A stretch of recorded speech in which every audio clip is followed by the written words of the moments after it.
Hey guys, welcome to study for excellence. मैं हूं प्रणव प्रकाश और आज हम डिस्कस करेंगे फरवरी 4th वीक के करंट अफेयर्स को। तो चलिए आज की क्लास शुरू करते हैं। आज का सबसे पहला क्वेश्चन है हमारा कि हाल ही में किस कंपनी ने भारतीय सेना को 100वां K9 वज्र होवित्जर सौंपा है। तो K9 वज्र होवित्जर जो है ये किस मॉडल पर आधारित है, किस देश के मॉडल पर आधारित है? साउथ कोरिया के मॉडल पर आधारित है। बट ये K9 वज्र होवित्जर जो है ये हमारा फुल्ली इंडिजिनस है। तो ये एक सेल्फ प्रोपेल्ड गन होता है। ये मैं आपको इमेज में भी दिखाऊंगा कि ये किस तरह का गन दिखाई देता है और इसको हम गन कैसे बोलते हैं। और साथ ही साथ जो क्वेश्चन पूछा गया कि किस कंपनी ने इंडियन आर्मी को ये 100वां K9 वज्र होवित्जर सौंपा है। तो इस कंपनी का नाम है L&T यानी कि लार्सन एंड टूब्रो ने इंडियन आर्मी को 100वां K9 वज्र होवित्जर सौंपा है। और ये सेल्फ प्रोपेल्ड गन जो है इसकी रेंज जो है वो बहुत ही ज़्यादा अधिक होती है। तो ये आप इमेज में देख सकते हैं K9 वज्र होवित्जर। फिर नेक्स्ट क्वेश्चन है कि हाल ही में किस केंद्र शासित प्रदेश के मुख्यमंत्री वी नारायण स्वामी ने इस्तीफा दिया है।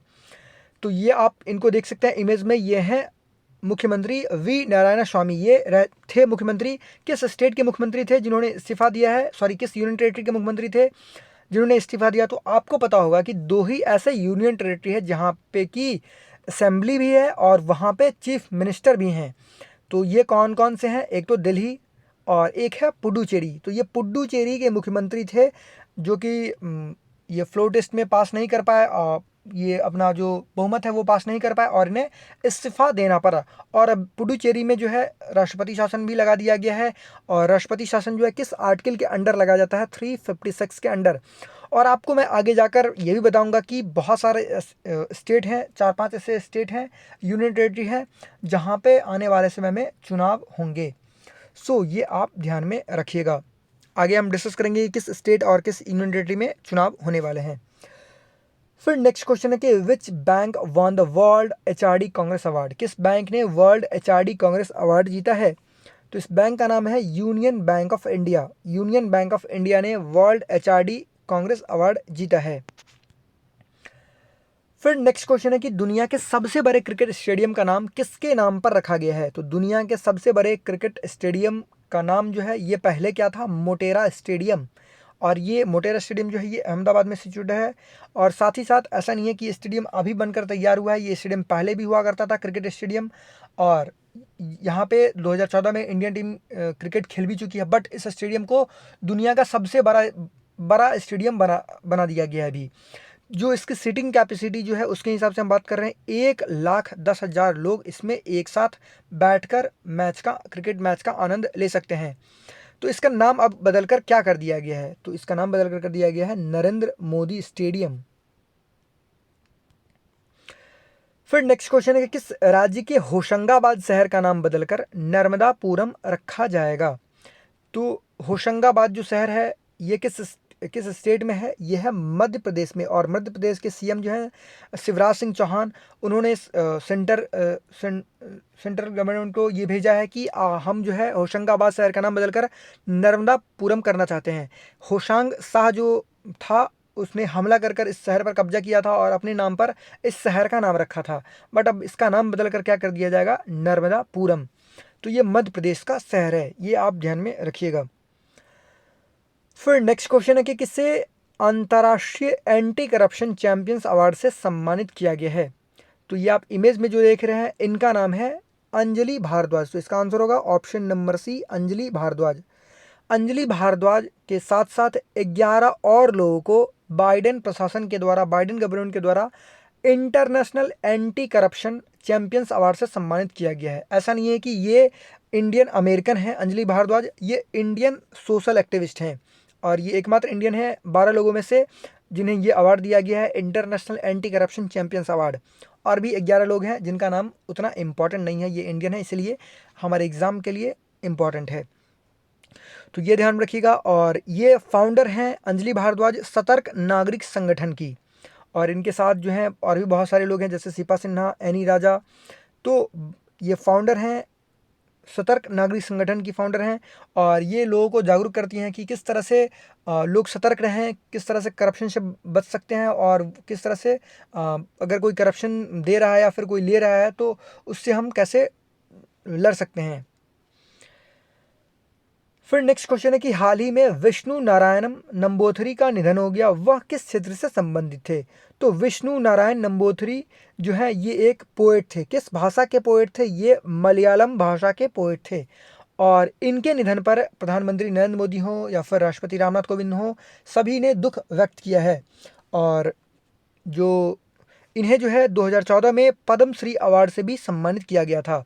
यह आप इमेज में भी देख सकते हैं, यह विष्णु नारायण नंबूथरी।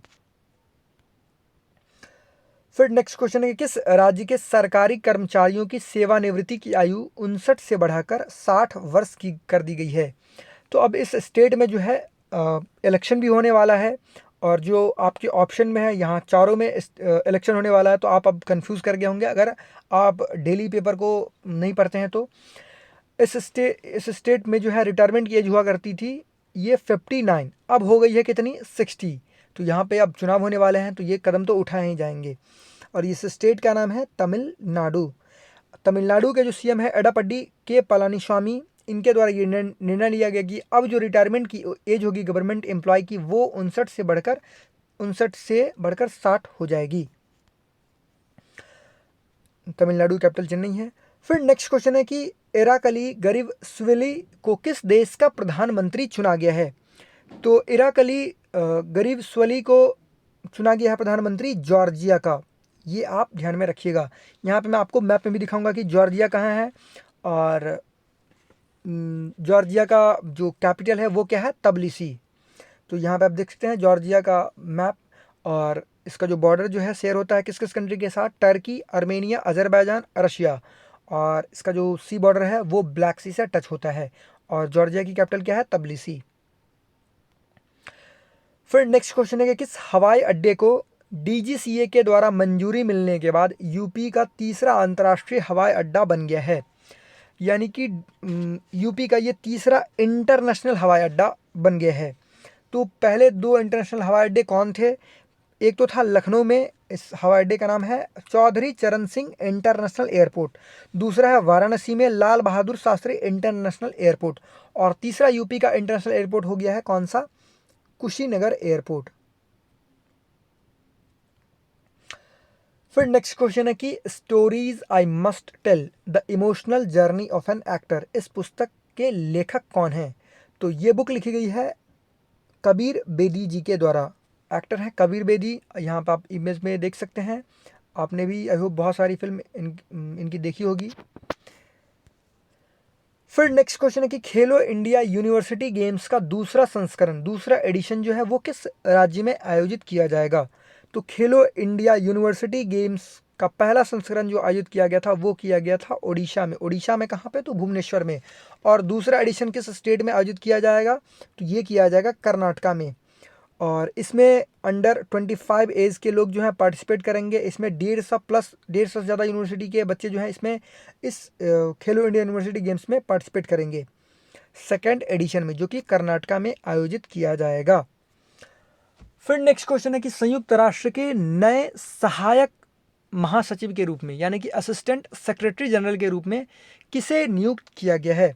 तो अगर मैं पूछूं कि यूएन के जो सेक्रेटरी जनरल हैं ये कौन है, तो इनका नाम है एंटोनियो गुटेरस।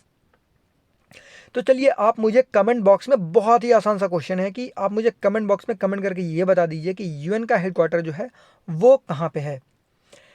तो ये इस क्वेश्चन का सबसे पहले हम आंसर जान लेते हैं कि यूएन के नए असिस्टेंट सेक्रेटरी जनरल के रूप में नियुक्त की हुई इनका नाम है लीजिया नोरोना।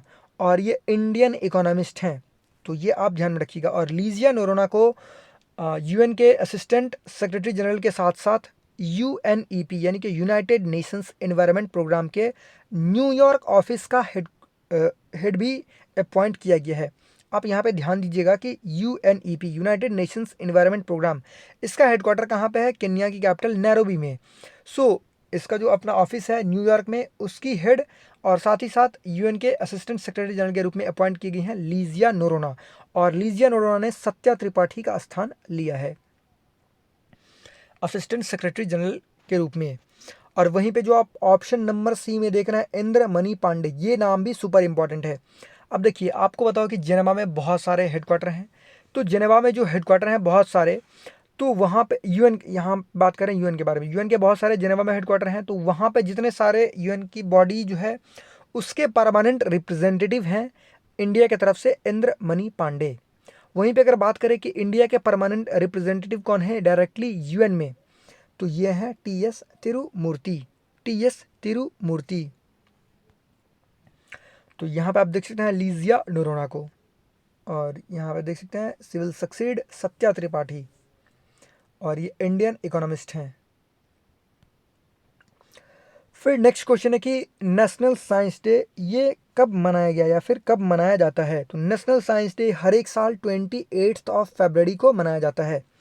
क्यों इसी दिन मनाया जाता है? क्योंकि इसी दिन 28 फरवरी 1928 को सीवी रमन ने रमन इफेक्ट की खोज की थी, ये ध्यान में रखिएगा। और इन्हें यानी कि सीवी रमन को इस खोज के लिए 1930 में फिजिक्स का नोबेल प्राइज़ भी दिया गया था।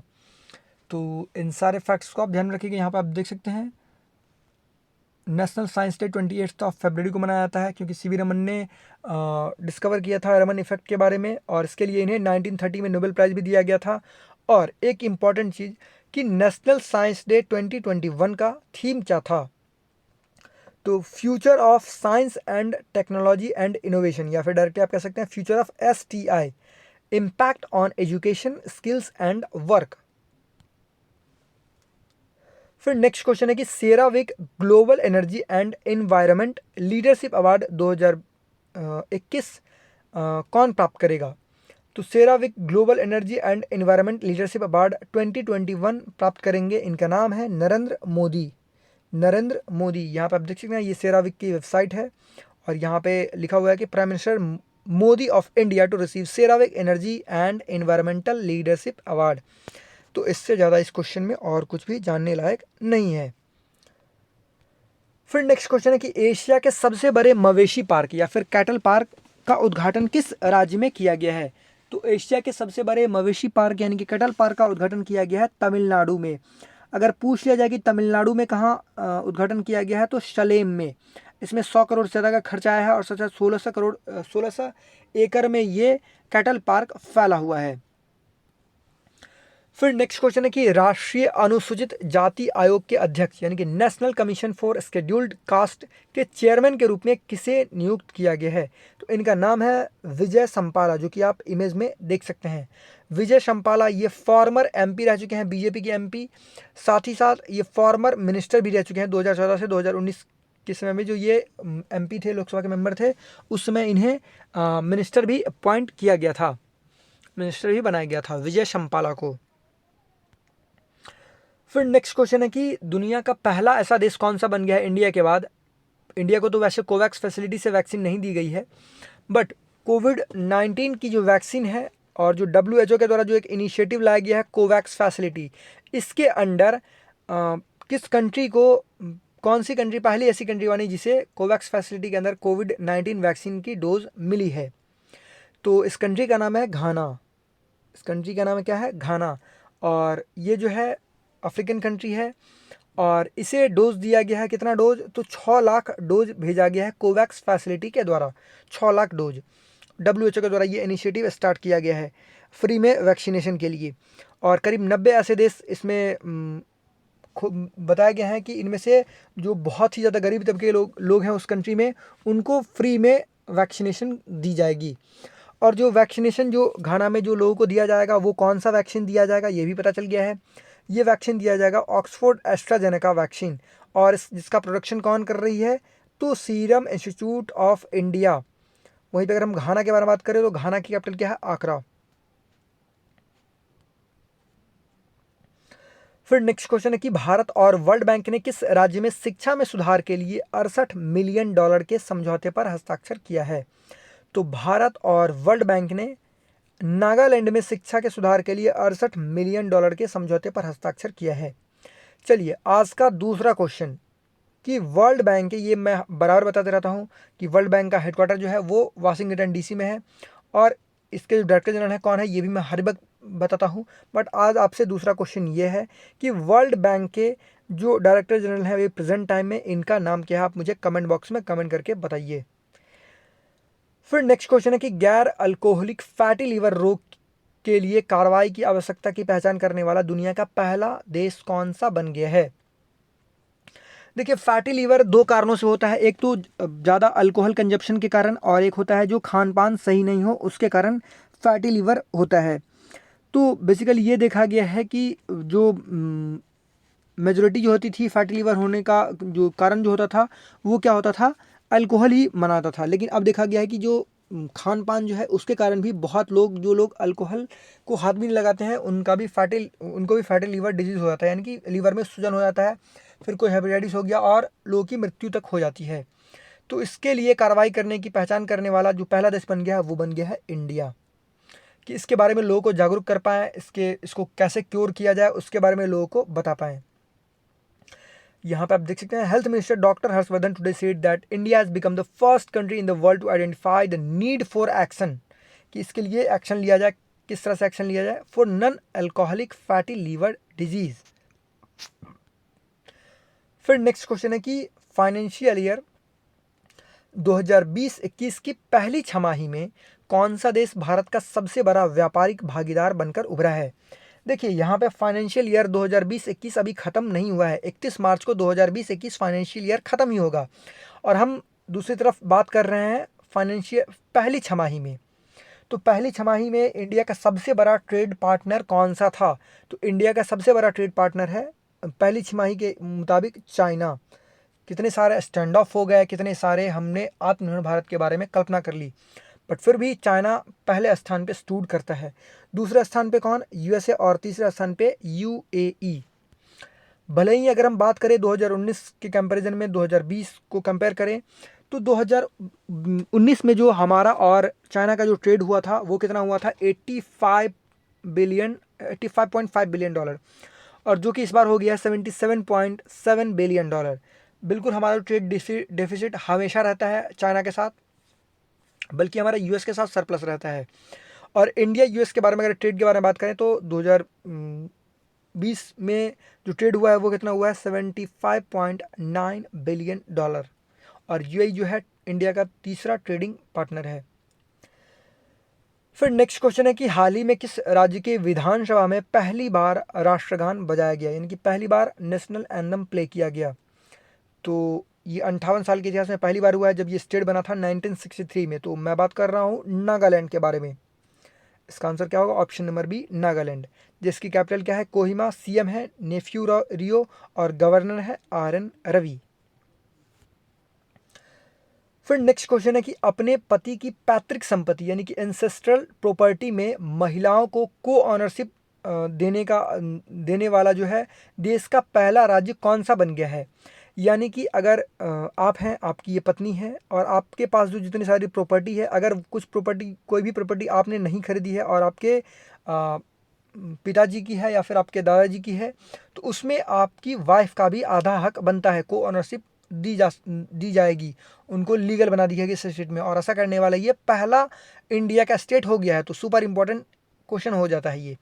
तो ये कौन सा स्टेट है? ये बहुत ही अच्छा निर्णय लिया गया है उत्तराखंड गवर्नमेंट के द्वारा। फिर नेक्स्ट क्वेश्चन है कि विनेश फोगाट ने Ukrainian wrestler and coach memorial event में कौन सा पदक जीता। तो ये इनका पहला, एक तो साल का पहला टूर्नामेंट था 2021 का, और इन्होंने पहले टूर्नामेंट में ही गोल्ड मेडल जीता है। फिर नेक्स्ट क्वेश्चन है कि advantage India the story of Indian tennis. तो इसमें बहुत सारे जो टेनिस जो प्लेयर हैं इंडिया के, या फिर रिटायर्ड टेनिस प्लेयर जो हैं, उनके बारे में बहुत चीज़ों के बारे में इस किताब में बताया गया है, इस बुक में बताया गया है। और ये बुक जो है, इस पुस्तक के लेखक या फिर लेखक कौन है? तो अनिंद्य दत्ता। आनंद दत्ता, बैंकर टर्न्ड ऑथर। फिर नेक्स्ट क्वेश्चन है कि किस अंतरिक्ष एजेंसी ने ब्राज़ील का Amazonia 1 earth observation satellite launch किया है सक्सेसफुली, और ये पहुंच भी गया। तो अभी रिसेंटली इंडिया की स्पेस एजेंसी कंपनी इसरो ने ब्राज़ील का अमेजोनिया 1 और साथ ही साथ जो 18 और जो सैटेलाइट थे उसे लॉन्च किया। कहाँ से? सतीश धवन स्पेस सेंटर से। किस रॉकेट से? तो PSLV C51 के द्वारा। तो ये आप ध्यान में रखिएगा। तो चलिए 4 न्यूज़ है, 3 से 4 न्यूज़ है, और जो न्यूज़ अगर आप मिस कर जाएंगे तो आप बहुत कुछ यहाँ पे मिस कर जाएंगे। 2 मिनट न्यूज़ में लगेगा, आप कम से कम 2 मिनट रुक जाइए, फास्ट फॉरवर्ड करके भले देख लीजिए, लेकिन पूरा का पूरा वीडियो देखिए। तो सबसे पहला न्यूज़ है कि Japan PM appoints loneliness minister to cabinet, या फिर आइसोलेशन मिनिस्ट्री एक जापान के पीएम के द्वारा अपॉइंट किया गया है अब वहाँ पे। और जापान ऐसा करने वाला जो है दूसरा देश बन गया है और पहला एशियन कंट्री बन गया है। पहला कंट्री कौन सा था? यूके, जिसने लोनलीनेस मिनिस्ट्री बनाई थी, यानी कि बहुत सारे लोग जो अलग थलग जो पड़ जाते हैं उनके लिए एक मिनिस्ट्री बनाई गई है। आपको पता होगा कि जापान में जो है लोग बहुत ही सुसाइड करते हैं। कोविड-19 से पहले भी सुसाइड करते थे, और अब जो है अब सुसाइडियल जो है वो और भी ज़्यादा बढ़ गई है। तो इसको किस तरह से कम किया जाए, इसीलिए जापान के जो प्राइम मिनिस्टर हैं योशिहिडे सुगा, इनके द्वारा एक लोनलीनेस कैबिनेट मिनिस्ट्री एक बनाई गई है। फिर नेक्स्ट और सुपर इम्पॉर्टेंट न्यूज़ है कि इंडिया और मॉरिशस, इंडिया जो है पहला इंडिया जो है अफ्रीकन कंट्री के किसी अफ्रीकन कंट्री के साथ करने वाला फ्री ट्रेड एग्रीमेंट करने वाला मॉरिशस जो है पहला कंट्री बना है इंडिया के साथ, जिसने फ्री ट्रेड एग्रीमेंट किया है इंडिया के साथ। ध्यान से सुनिएगा, अफ्रीका का पहला कंट्री मॉरिशस बना जिसने इंडिया के साथ फ्री ट्रेड एग्रीमेंट साइन किया। तो ये आप ध्यान रखिएगा, यहाँ पर आप देख सकते हैं CECPA यानी कि comprehensive economic cooperation and partnership agreement, India और मॉरिशस। आपको बताओ कि मॉरिशस जो है ये तो एक आइलैंड कंट्री है भाई, तो ये इसका पार्ट जो आता है वो आता है अफ्रीकन कॉन्टिनेंट साइड में।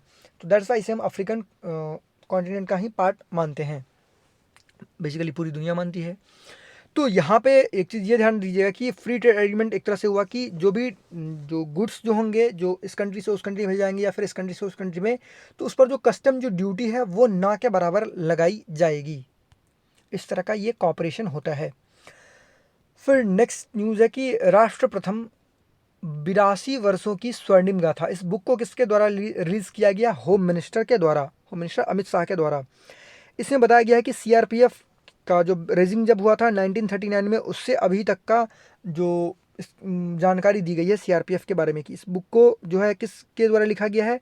DU के हिस्टोरियन डॉक्टर भुवन कुमार झा के द्वारा इस बुक को कंपाइल किया गया है। तो ये आप ध्यान में रखिएगा। और जो CRPF के डायरेक्टर जनरल कौन है? AP माहेश्वरी। फिर लास्ट न्यूज़ है कि असेंबली इलेक्शन जो है वो 5 स्टेट में और यूनियन टेरेटरी में अनाउंस किए गए हैं। वेस्ट बंगाल, असम, तमिलनाडु, केरला, ये 4 स्टेट हैं, और पुडुचेरी जहाँ पे राष्ट्रपति शासन अभी लगा दिया गया है। और ये चुनाव जो होंगे वो 27 मार्च से स्टार्ट होकर 29 अप्रैल तक चलेंगे। सो ये आप ध्यान रखिएगा। और 2 मई को जो है हर एक जगह, ऐसा नहीं है कि किसी जगह एक ही दिन में चुनाव हो जाएगा, तो जैसे कि यूनियन टेरेटरी पुडुचेरी में एक ही दिन में चुनाव हो जाएगा, तो ऐसा नहीं कि उसके नेक्स्ट डे आपका रिजल्ट आ जाएगा, नहीं, सारे हर एक जगह का रिजल्ट जो है वो 2 मई को ही आएगा। तो ये आप ध्यान रखिएगा। यहाँ पे आप देख सकते हैं जो हमारे चीफ इलेक्शन कमिश्नर जो हैं वो हैं सुनील अरोड़ा, और जो इलेक्शन कमिश्नर होते हैं वो कौन है? सुशील चंद्रा और Rajiv Kumar. So this is the end of our video. I hope आपको ये वीडियो अच्छा लगा हो, और अगर आपको ये वीडियो अच्छा लगा हो तो प्लीज़ इसको लाइक कीजिएगा, इस वीडियो को शेयर कीजिएगा, और हमारे चैनल ऑनलाइन तैयारी को सब्सक्राइब कीजिए, जिससे आपको आने वाली वीडियो मिलती रहे। Thanks for watching.